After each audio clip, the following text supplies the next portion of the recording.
बिस्मिल्लाहिर्रहमानिर्रहीम। अस्सलाम वालेकुम ख़वातीन हज़रात, मैं हूँ आपका जुनैद सलीम और आप देख रहे हैं इंसाफ डिजिटल। नाज़रीन, सबसे पहले बात करते हैं DGISPR लेफ्टिनेंट जनरल अहमद शरीफ चौधरी की न्यूज़ कॉन्फ्रेंस की। उन्होंने मुल्की सलामती के हवाले से जारी ऑपरेशंस पर तफसीली बातचीत की। मोहसिन नकवी के नए इंतज़ामी यूनिट्स के क़याम की तजवीज़ की DGISPR ने तकरीबन तायीद की।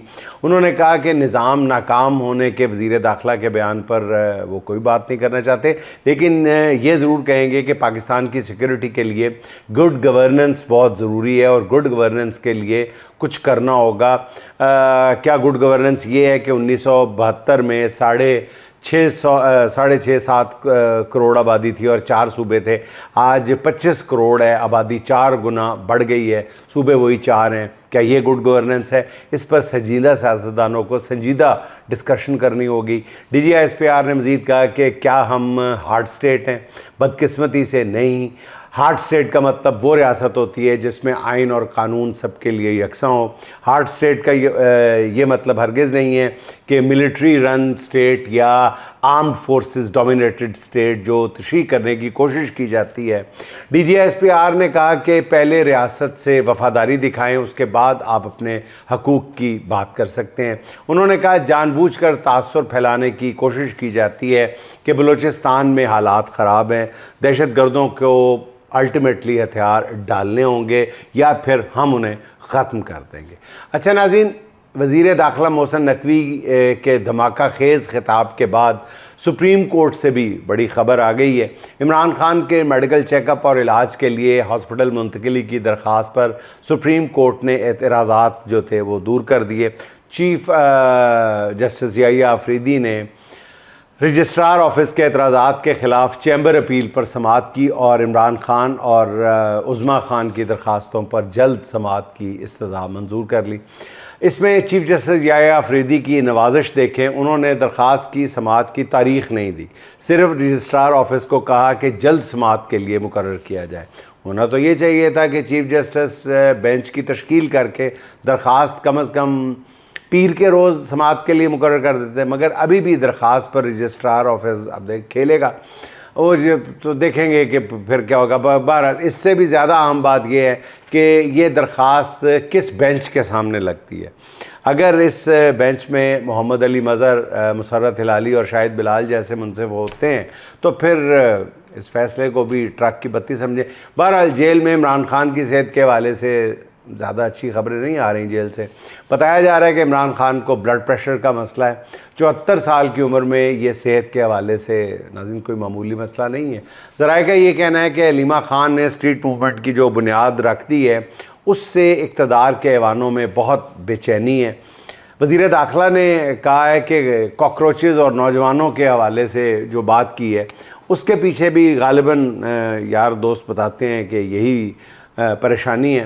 बाखबर सियासतदान मोहम्मद ज़ुबैर का कहना है कि मौजूदा हुकूमत की गेम ओवर हो चुकी है। इमरान खान के इलाज से मुतालिक इस फ़ैसले को भी मतवक्को तहरीक के तनाजुर में बताया जा रहा है ताकि 5 अगस्त से पहले इमरान खान को हस्पताल मुंतकिल करके तहरीक का जवाज़ ख़त्म किया जा सके। बहरहाल आने वाले दिनों में बहुत सारी चीज़ें वाज़ेह हो जाएंगी। अच्छा नाज़रीन, पूरा सिस्टम 4 साल से इमरान खान का मुकाबला करता हुआ नज़र आ रहा है। 4 साल से इमरान खान तन्हा सिस्टम के मज़ालिम का सामना कर रहा है। वो जेल में है, काल कोठड़ी में है, कैद तन्हाई में है, एक आंख की बीनाई से महरूम है, मगर फिर भी अपने मौक़िफ़ पे डट कर खड़ा है। और कल इस सिस्टम के नुमाइंदे ने आकर ये बताया कि ये सिस्टम कोलैप्स कर गया है। वज़ीर दाखिला मोहसिन नकवी ने कहा कोई माने या ना माने सिस्टम गिर चुका है, नाकाम हो चुका है। मैं कहता हूँ कि कोई माने या ना माने इमरान खान की फतह का ऐलान हो गया है। वज़ीर दाखिला साहब जो हैं वो दिल बड़ा करें और ये ऐलान भी कर दें कि तमाम तर हथकंडों के बावजूद ना वो इमरान खान को झुका सके, ना कौम के दिल से इमरान खान की मोहब्बत ख़त्म कर सके। ये एक सच है और बड़ा खुला सच है। किसी के लिए हो सकता है ये तल्ख़ सच हो, लेकिन बहरहाल ये एक सच है। इसलिए मौजूदा सिस्टम कहा जा रहा है कि पीछे हट रहा है। अब इमरान खान आगे बढ़ें और कौम को इस बहरान से निकालें। जब तक ये अल्फाज कोई अदा नहीं करेंगे, हमारे हुक्मरान ये अदा नहीं करेंगे या ज़िम्मेदारान ये अल्फाज अदा नहीं करेंगे, मेरी ज़ाती राय ये है کہ جناب محسن نقوی کی بات جو ہے وہ ادھوری رہ جائے گی۔ پچھلے چند روز اس لحاظ سے اہم تھے کہ اس دوران دو اعترافات ہوئے۔ پہلا اعتراف پیپلز پارٹی اور نون لیگ نے کیا۔ دونوں جماعتوں نے ایک دوسرے پر الزام عائد کیے کہ ان کا مینڈیٹ جعلی ہے۔ وہ کہہ رہا تھا کہ تیرا مینڈیٹ جعلی ہے، وہ کہتا تیرا مینڈیٹ۔ کسی نے یہ نہیں کہا کہ ہمارا مینڈیٹ اصلی ہے، دونوں نے نہیں کہا، بلکہ دونوں نے کہا کہ جی ہمارا مینڈیٹ جعلی ہے تو تیرا بھی جعلی ہے، تمہارا بھی۔ دوسرا اعتراف وزیر داخلہ محسن نقوی نے کر لیا کہ جی ان سے نظام چل نہیں رہا اور مستقبل میں اس کے چلنے کے کوئی امکان بھی نہیں ہے۔ اس اعتراف کے بعد ناظرین سوال پیدا ہو گیا ہے کہ کیا اب اسی طرح آگے بڑھنا ہے؟ اگر یہ سسٹم ناکام ہو چکا ہے تو ابھی تک جن سیاسی جماعتوں نے اس سسٹم کو اس نہج تک پہنچایا ہے ان کا احتساب کون کرے گا؟ جس پارٹی نے الیکشن جیتا کیا اسے حق حکمرانی ملا؟ ہمیں تو بتایا جا رہا تھا کہ جی ملک اب ترقی کی اڑان بھر رہا ہے، اب بتایا جا رہا ہے کہ جی سسٹم ہی کولیپس کر گیا، ترقی کے تھے۔ اس کا مطلب یہ ہے کہ سسٹم کے ساتھ ساتھ آپ بھی ناکام ہو گئے، آپ بھی کچھ نہیں کر سکے۔ اچھا ناظرین، سسٹم کی ناکامی کا اعتراف کر کے محسن نقوی اب مستقبل کے لیے کچھ خواب بھی دکھا رہے ہیں۔ وہ کہہ رہے ہیں کہ ہم ناکام ہو گئے لہٰذا اب ہم نئے صوبے بنا کر ترقی کریں گے۔ وہ پیغام دے رہے ہیں کہ نئے صوبے بنائیں ورنہ یہ نظام لپیٹ دیا جائے گا۔ جو لوگ نظام لپیٹنے کی صلاحیت رکھتے ہیں فی الحال وہ سیاسی قیادت کو موقع دے رہے ہیں کہ وہ خود اپنے ہاتھوں سے آئین میں ترمیم کر کے نئے انتظامی یونٹ تشکیل دیں۔ اگر انہوں نے ایسا نہ کیا تو پھر اس نئے نظام کو لپیٹنے والی ریڈ لائن بھی عبور کرنا پڑے گی۔ مگر محسن نقوی صاحب نے یہ فیصلہ بھی خود بخود کر لیا کہ نئے نظام کی لگامیں بھی ان کے ہاتھ میں ہوں گی جنہوں نے موجودہ سسٹم کو کچھ کرنے کے لائق نہیں چھوڑا، جنہوں نے موجودہ نظام کو اصلاح کے قابل بھی نہیں چھوڑا۔ بغیر کسی احتساب کے نیا نظام بھی انہی لوگوں کے ہاتھ میں دے کر یہ توقع رکھی جائے گی کہ اب یہی لوگ نئے نظام سے قوم کو فائدہ پہنچائیں گے، ایک امکانہ سی بات لگتی ہے۔ میں پورے یقین کے ساتھ کہہ سکتا ہوں ناظرین، شہباز شریف، احسن اقبال، خواجہ آصف، عطا تارڑ، اویس لغاری جیسے لوگوں کو برطانیہ کا اقتدار سونپ دیں، یقین مانیں کہ 4 سال میں برطانیہ کو روانڈا نہ بنا دیں تو میرا نام بدل دیں۔ محسن نقوی کے خطاب کو غور سے سنیں تو اس میں موجودہ سول سیٹ اپ کے مہروں کے لیے بھی ایک کم و بیش کھلی دھمکی پوشیدہ ہے۔ اسے دھمکی کہیں، نصیحت کہیں یا پیغام کہیں، جو بھی کہیں، وزیر داخلہ نے نہایت دانشمندی سے یہ حتمی پیغام ارسال کر دیا ہے اور اس میں عقل والوں کے لیے بہت ساری نشانیاں ہیں۔ محسن نقوی نے رائج نظام کے حوالے سے جو باتیں کی ہیں اگر وہ ٹھیک ہیں تو وزیر اعظم کو فوری طور پر استعفیٰ دے دینا چاہیے، وہ فوری طور پر استعفیٰ دے دینا چاہیے۔ اتنا کچھ ہونے کے بعد وہ ایک وزیر کی طرف سے اس خطاب کے بعد اصولی طور پہ وزیر اعظم کے استعفے کے سوا کچھ نہیں بنتا۔ وزیر اعظم اگر اب بھی نہیں استعفیٰ دیتے تو پھر کب دیں گے استعفیٰ؟ اور اگر محسن نقوی صاحب نے ٹھیک بات نہیں کی تو وزیر اعظم کو ہمت کر کے اپنے وزیر داخلہ کو پھر برطرف کر دینا چاہیے۔ ایک کیسا وزیر داخلہ ہے کہ وزیر اعظم اور سسٹم کے کولیپس کی بات کر رہا ہے، اپنی حکومت کے کولیپس کی دم توڑنے کی بات کر رہا ہے کہ ہماری حکومت میں کچھ بھی نہیں رہا، اور پھر بھی وہ وزیر داخلہ ہے۔ عجیب سی بات نہیں؟ لیکن آپ یقین کریں ناظرین، جو دونوں آپشنز میں نے رکھی ہیں کہ وزیر اعظم صاحب استعفیٰ دے دیں یا وزیر داخلہ کو برطرف، بالکل خاطر جمع رکھیں، دونوں میں سے کوئی کام بھی نہیں ہوگا۔ پورے یقین کے ساتھ کہہ رہا ہوں، پورے یقین کے ساتھ دونوں میں سے کوئی کام بھی نہیں ہوگا فی الحال۔ اب کچھ بات ناظرین اس نئے نظام پر ہو جائے جو وزیر داخلہ محسن نقوی نے تجویز کیا ہے۔ انتظامی یونٹ کو چھوٹا کرنا ناظرین اوبویسلی ایک آزمودہ نسخہ ہے۔ ہمارے ہمسایہ ملک بھارت کے 36 صوبے ہیں، افغانستان کے صوبوں کی تعداد بھی 34 ہے۔ اگر پاکستان میں بھی انتظامی یونٹس 4 سے بڑھا کر 14 کر دیے جائیں یا اس سے بھی زیادہ کر دیے جائیں تو آئیڈیلی یہ کوئی برا نظام نہیں ہے بلکہ اچھا منصوبہ ہے، اور میں اس کے زیادہ تر پہلوؤں کے حق میں ہوں۔ مگر ناظرین ہر چیز کی ایک ٹائمنگ ہوتی ہے۔ جس طرح بے وقت تو نماز نہیں ہوتی نا، اسی طرح بے وقت کیے گئے اچھے فیصلے بھی اچھے نتائج نہیں دے پاتے۔ موجودہ بحرانی صورتحال میں وزیر داخلہ نے گورننس کے بحران کا جو ایک الجھا ہوا حل پیش کیا ہے اس کا موجودہ حالات میں نفاذ مزید خرابی پیدا کرے گا اور تقریباً ناممکن ہے۔ پاکستان کے 4 صوبے اور آزاد کشمیر اور گلگت بلتستان سمیت 6 اکائیاں ہیں. ان 6 میں سے 3 اکائیاں بلوچستان، کے پی اور آزاد کشمیر میں اس وقت بدامنی اور بحران کی صورتحال ہے، کوئی اس سے انکار نہیں کر سکتا. ان حالات میں نئے صوبوں کا قیام پاکستان کی مزید تباہی کا خدا نخواستہ خاکم وطن نسخہ ثابت ہو سکتا ہے، پیغام ثابت ہو سکتا ہے، کیونکہ اس وقت امن و امان سے بھی بڑا جو مسئلہ ہے وہ معاشی مسئلہ ہے. فی الحال 6 اکائیوں میں موجود سرکاری اداروں کا معاشی بوجھ ہی ناقابل برداشت ہو چکا ہے.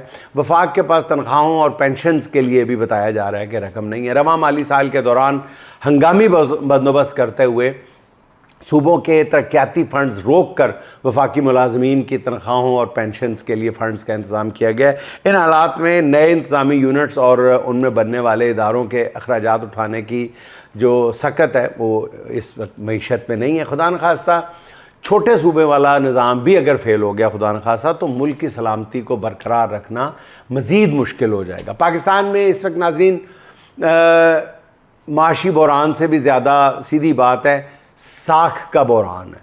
اس وقت آزاد کشمیر اور گلگت بلتستان سب سے چھوٹی وفاقی اکائیاں ہیں اور ان سے چھوٹا یونٹ تو کوئی نہیں ہو سکتا.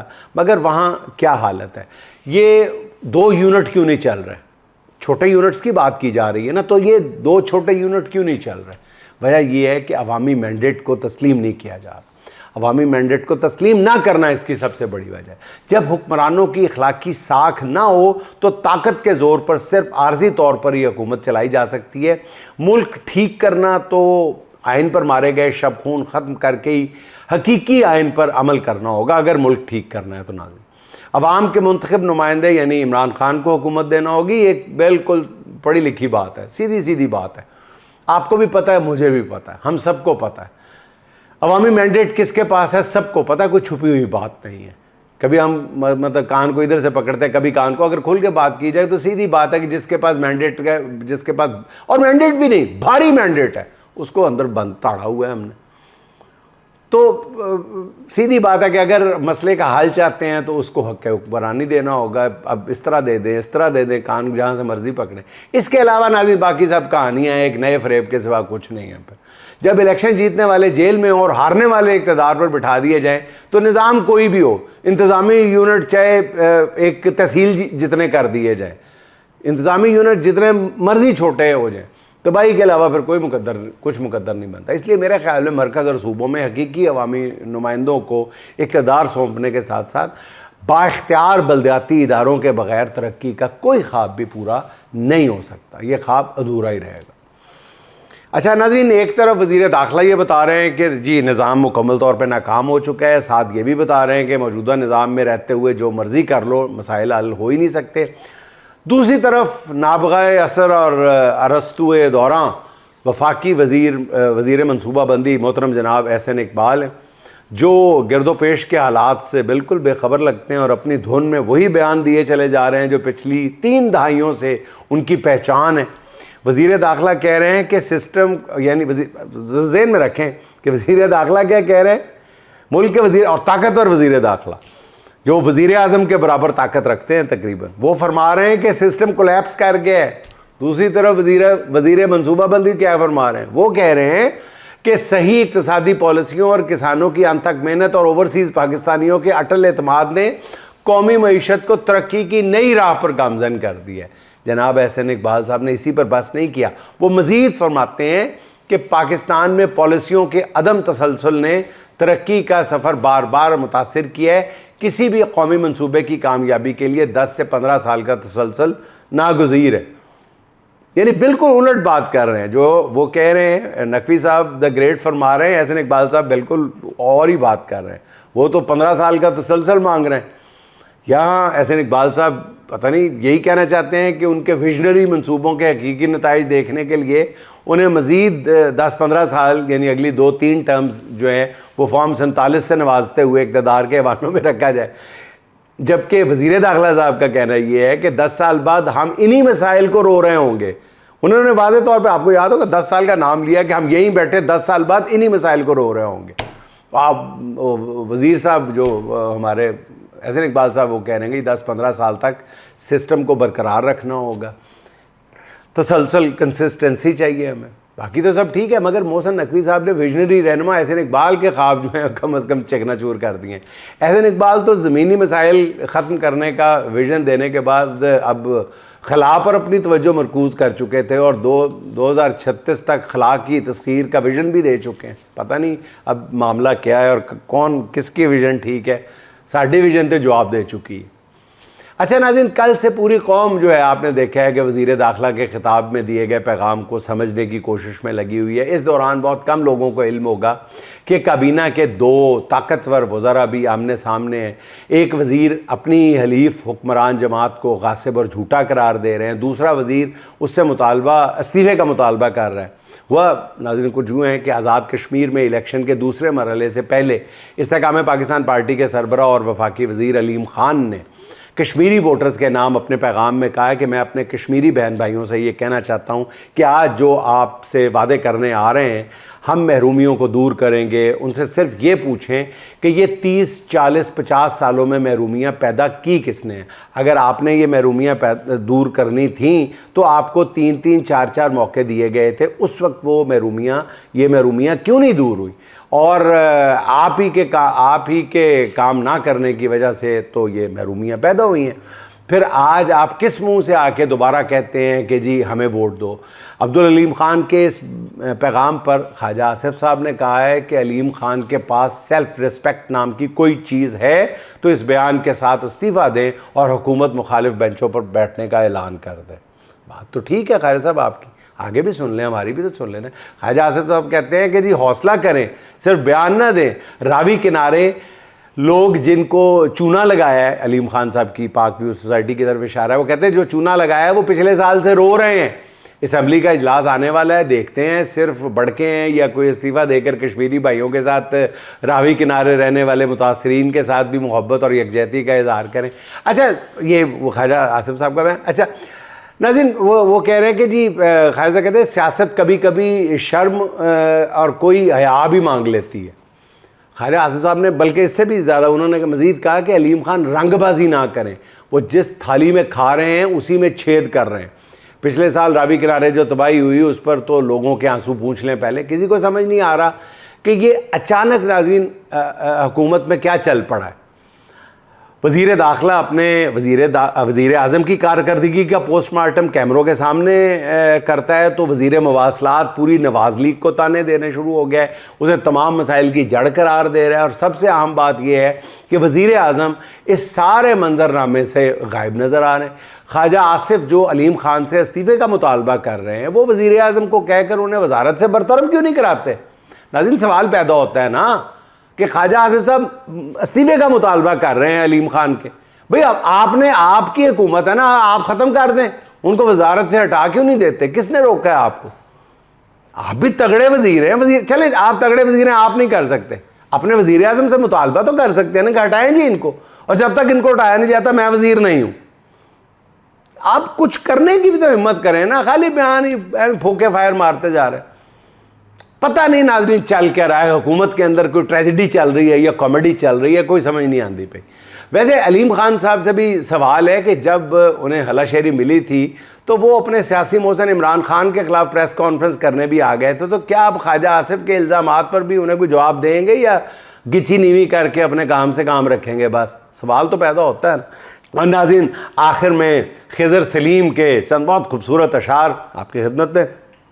ज़ुल्मत शब से अगर अब भी तो डर जाएगा, ज़ुल्मत शब से अगर अब भी तो डर जाएगा, सिर्फ दस्तार नहीं साथ में सर जाएगा, सिर्फ दस्तार नहीं साथ में सर जाएगा।